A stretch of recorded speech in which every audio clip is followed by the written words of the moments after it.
Ratios. Ratios में मैंने आपको बताया था कि अगर रेशो दी हुई है ना 5:7 की, और एग्जांपल हमने ली थी कि अगर x y is equal to 5:7 आपको दे दिया जाए और आपसे कहें कि एक्स प्लस वाई किसके इक्वल है, तो देखिए यहाँ पर डायरेक्टली तो ये नजर आ रहा होता है कि 12, नो, क्योंकि मैंने आपको बताया कि 5 यहाँ पर 5 नहीं होता, बल्कि ये 5/12 है, और ये 7 नहीं है, ये 7/12 है, क्योंकि एक चीज के आपने 12 पार्ट किए और 5 एक साइड पर और 7 एक साइड पर रखे। ठीक है सर। तो इसलिए जब हम इसको सॉल्व करेंगे कि x प्लस वाई किसके इक्वल है, तो हम एक्चुअली लिखेंगे 5/12 प्लस 7/12, और ये इक्वल होगा 1 के। 1 यहाँ पर एज ए यूनिट आ रहा होता है, यानी कि होल थिंग। तो जब रेशो को ऐड करें तो टोटल आ जाना चाहिए, क्योंकि रेशो तो उनके पार्ट्स को टोटल शो करता है ना, तो सारे पार्ट्स इकट्ठे करेंगे तो एक चीज हो जाएगी। ठीक है, अब अगर हम देखते हैं कि रेशो दी गई है आपको 3:4 की, और आपसे कहते हैं कि जी टोटल अमाउंट है 2100, और आपने मिस्टर ए और मिस्टर बी में ये 2100 डिवाइड करना है in the ratio of 3 and 4, तो ए का शेयर क्या होगा? हम कहते हैं कि share of A is equal to ratio of A over sum of ratios multiplied by total.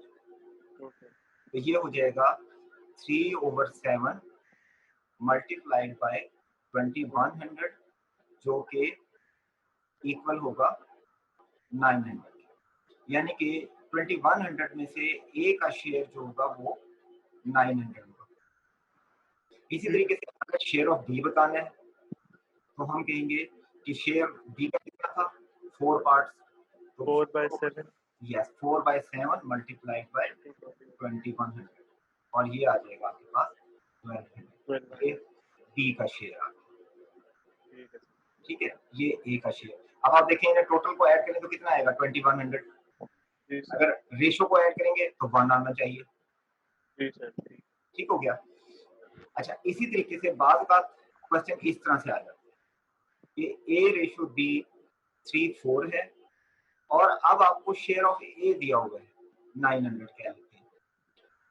अब शेयर ऑफ बी बताना है, तो एक मेथड तो ये है कि यहाँ से टोटल निकाल लें, क्योंकि ये वाली जो इक्वेशन हमने पहले लिखी थी, यहाँ से इसमें जो वैल्यू दी हुई है उससे टोटल निकल आएगा, लेकिन वो एक लंबा काम हो जाएगा। हम डायरेक्टली भी निकाल सकते हैं। हम कहते हैं कि शेयर ऑफ बी जिसका मालूम करना है उसे ऊपर रखें, शेयर ऑफ ए से नीचे रखें, और इसी तरह से रेशो को रखें, ratio of B over ratio of B over ratio of A. देखिए ये सेम थिंग है। तो इसके अंदर अगर हम वैल्यू डालें तो शेयर ऑफ बी ओवर 900 जो उसने दिया है इज इक्वल टू 4/3। तो यहाँ से शेयर ऑफ बी जो है वो आपके पास 1200 आता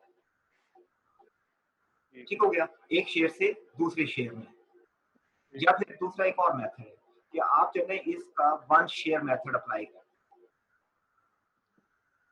1 शेयर इक्वल होता है कि जो गिवन शेयर दिया गया है, जैसे इस केस के अंदर शेयर ऑफ ए दिया गया है, इसको इसी की रेशियो से डिवाइड कर दें, तो आपके पास आ जाता है 900/3, क्योंकि इसके 3 शेयर थे, ये आ गया 300।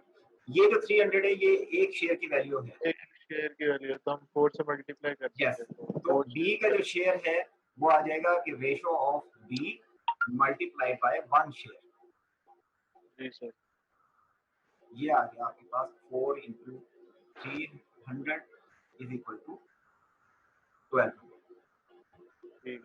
ठीक है, और इसी तरीके से अगर वो कहे कि टोटल वैल्यू बताएं तो टोटल शेयर्स कितने हैं 7, 3 और 4, तो टोटल वैल्यू 2100 आ जाएगी कि 7 × 300। तो ये मेथड ज्यादा आसान होता है, क्योंकि इसमें आप सारी वैल्यूज ही निकाल सकते हैं, एक शेयर की वैल्यू निकाल कर। ठीक हो गया जी। फिर जो है इक्वेशंस की तरफ,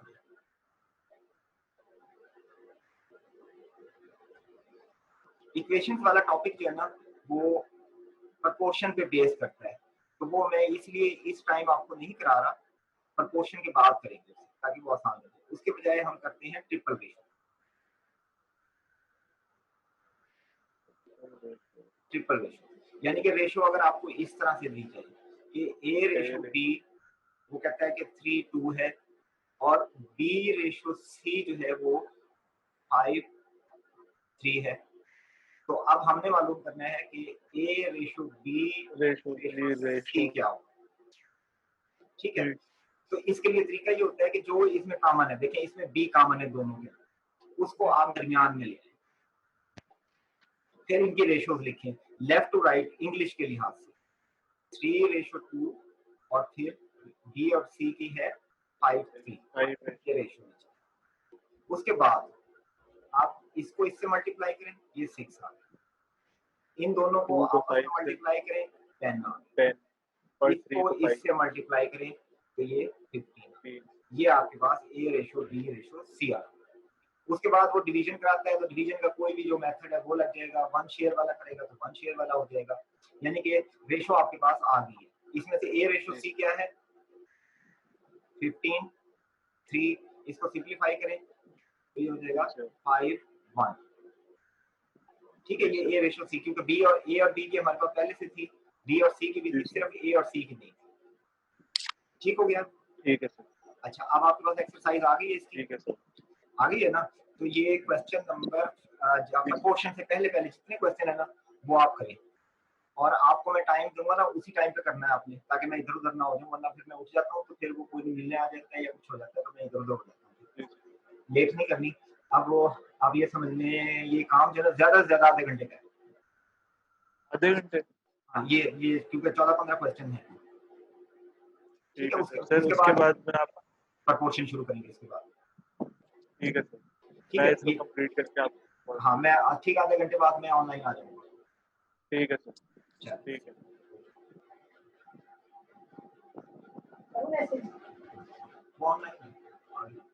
हाँ जी हसन, आप आ गए? जी सर मैं आ गया। ठीक है, असल में मेरा फोन आ गया था, वो मेरा बैंक से फोन था, लोन फोन का चल रहा था, तो वो लंबी बात हो। अच्छा बताएं आप। क्वेश्चन नंबर 12 और 13 नहीं हुए। 12 और 13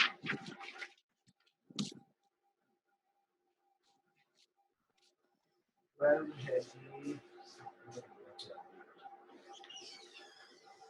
5 एप्पल्स। अच्छा, ये इक्वेशन वाले क्वेश्चन है, एक्चुअली मैंने कहा था ना कि छोड़ देंगे, लेकिन मैं करा देता हूँ, कोई ऐसा मसला नहीं। 5 apples 5A and 4 mangoes plus 4 mangoes is equal to as much as 3 apples and 7 mangoes। ठीक है, इक्वेशन बन गई।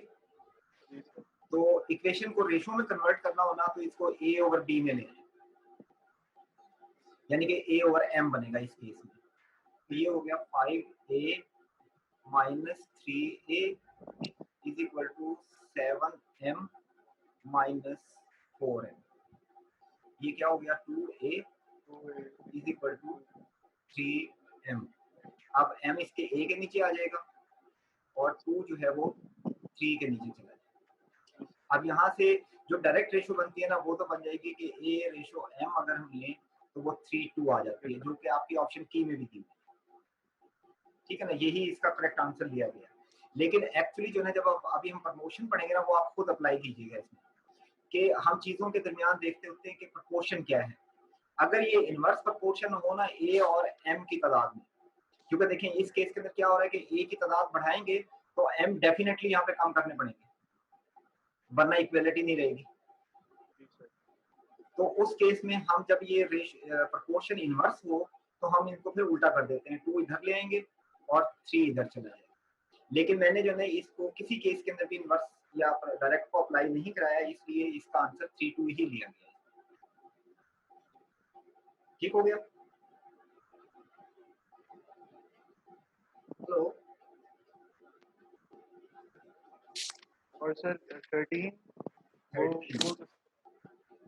13 भी इसी तरह से Alexander and Bonnie are only partner in an X. When they divided the share of the VAG, found that the sum of 6 times of share of Alexander, यानी कि 6 plus दूसरा कौन है जी 5 times of Mr. Boni is equal to 3 times of share of A and 9 times share of 9 times.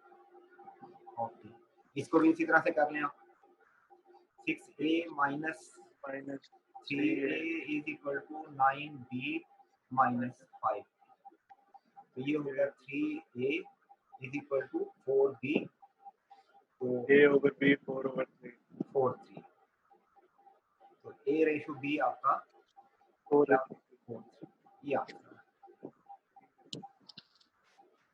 ठीक है. ठीक है. आगे चलें.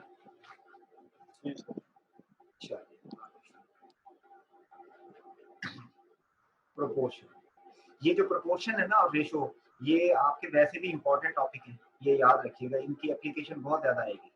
ये ज्योमेट्री में क्या हर जगह इस्तेमाल हो रहा है. प्रोपोर्शन में आपको रिलेशनशिप चाहिए होती है चीजों के दरमियान. पहला रिलेशन होता है डायरेक्ट, कि जब एक चीज इंक्रीज करेगी तो दूसरी भी इंक्रीज कर जाएगी, और अगर एक चीज डिक्रीज करती है तो दूसरी भी डिक्रीज कर जाएगी. ये है डायरेक्ट रिलेशन.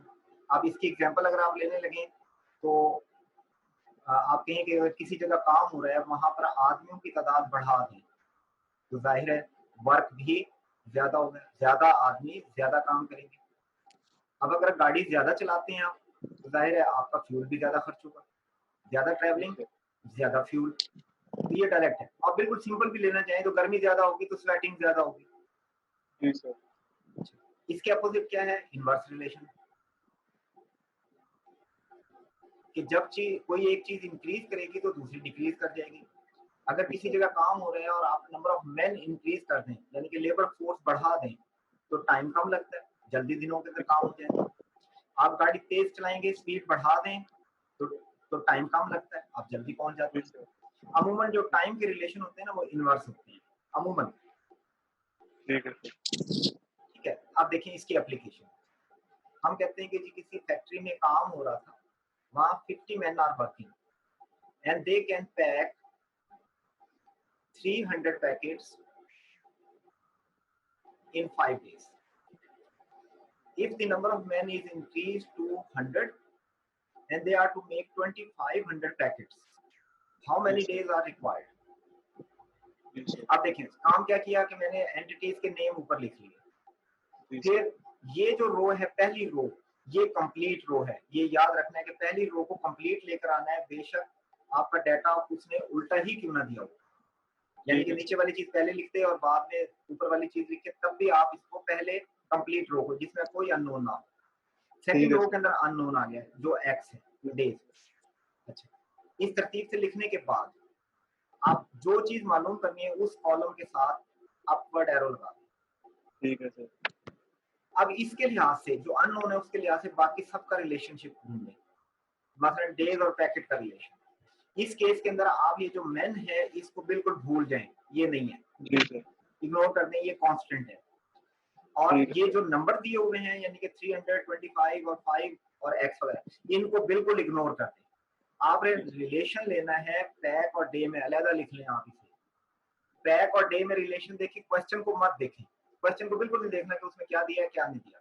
बताएं, पैक ज्यादा बनाने हो तो दिन ज्यादा लगेंगे, तो पैकेट ज्यादा करेंगे यानी कि काम ज्यादा होगा तो दिन भी ज्यादा लगेंगे. डायरेक्ट रिलेशन है. तो डे का रिलेशन, डे का एरो हमने ऑलरेडी ऊपर रखा हुआ है तो पैक भी ऊपर की साइड पर हो जाएगा. डायरेक्ट रिलेशन हो गया. फिर डेज और मैन का रिलेशन लें. अगेन पैकेट को छोड़ दें तो देखिए मैन और डे का रिलेशन लेना है. अब किसी जगह काम हो रहा है और लेबर फोर्स बढ़ा दी, आदमियों की तादाद बढ़ा दी, डेज कम हो जाएंगे. डेज कम हो जाएंगे. ठीक है, ये इनवर्स रिलेशन हो गया. तो ये डेज का अप था तो मैन का डाउन. ठीक है. अब आप क्या करें, इनकी टेल्स को दायरे में कर लें, सिर्फ याद रखने के लिए ताकि आप भूल ना जाए.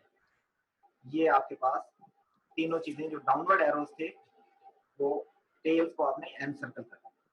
अब आप इस तरीके से लिखेंगे x over 5 is equal to 2500 over 300 multiplied by 50 over 100।